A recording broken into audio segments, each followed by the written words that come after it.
ಜೇನುನೊಣಗಳನ್ನ ಕಂಡ್ರೆ ಭಯಗೊಂಡು ಓಡುವವರ ಮಧ್ಯೆ ಈ ಯುವತಿ ತನ್ನ ಗಲ್ಲದ ಮೇಲೆಲ್ಲ ಜೇನುನೊಣಗಳನ್ನ ಹರಡಿಕೊಂಡಿದ್ದಾಳೆ. ಒಂದು ನೊಣ ಕಚ್ಚಿದ್ರೂ ಸಹಿಸಲಸಾಧ್ಯವಾದ ನೋವು ಅನುಭವಿಸಬೇಕಾಗ್ತದೆ. ಆದರೆ ಈಕೆ ಸಾವಿರಾರು ನೊಣಗಳನ್ನ ಗಡ್ಡದಾಕೃತಿಯಲ್ಲಿ ಪೋಣಿಸಿಕೊಂಡು ಧೈರ್ಯ ಪ್ರದರ್ಶಿಸಿದ್ದಾಳೆ.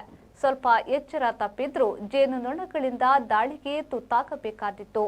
ಆದರೆ ಈಕೆಗೆ ನೊಣಗಳ ಭಯವಿಲ್ಲ, ಬದಲಾಗಿ ಜೇನುನೊಣಗಳನ್ನ ಪಳಗಿಸುವ ವಿದ್ಯೆ ಕರಗತವಾಗಿದೆ. ಬಂಟ್ವಾಳ ತಾಲೂಕಿನ ಅಮಟಾಡಿ ಗ್ರಾಮದ ಕಿನ್ನಿಬೆಟ್ಟು ನಿವಾಸಿ ಲಕ್ಷ್ಮಣಗೌಡ ದಂಪತಿ ಪುತ್ರಿ ಶ್ರೀನಿತಾಗೆ ಜೇನು ಕೃಷಿಯ ಮೇಲೆ ಅಪಾರ ಒಲವು. ಆರೋಗ್ಯ ಇಲಾಖೆಯ ವಾಹನ ಚಾಲಕರಾಗಿ ನಿವೃತ್ತಿಗೊಂಡಿರುವ ಲಕ್ಷ್ಮಣಗೌಡ ಅವರು ಜೇನು ತರಬೇತಿಯೊಂದಿಗೆ ಜೇನು ಸಾಕಾಣಿಕೆಯನ್ನ ಮಾಡಿಕೊಂಡು ಬರುತ್ತಿದ್ದಾರೆ. ತಂದೆಯ ಮೂಲಕವೇ ಜೇನು ಸಾಕಾಣಿಕೆಯ ಕಲೆ ಶ್ರೀನಿತಾಗೆ ಒಲಿದು ಬಂದಿದೆ. ಪುಟ್ಟ ಬಾಲಕಿ ಇರುವಾಗಲೇ ಶ್ರೀನಿತಾ ತಂದೆಯೊಂದಿಗೆ ಜೇನು ಪೆಟ್ಟಿಗೆಯ ಬಳಿ ಜೇನುನೊಣಗಳ ಒಡನಾಟ ಬೆಳೆಸಿಕೊಂಡವರು.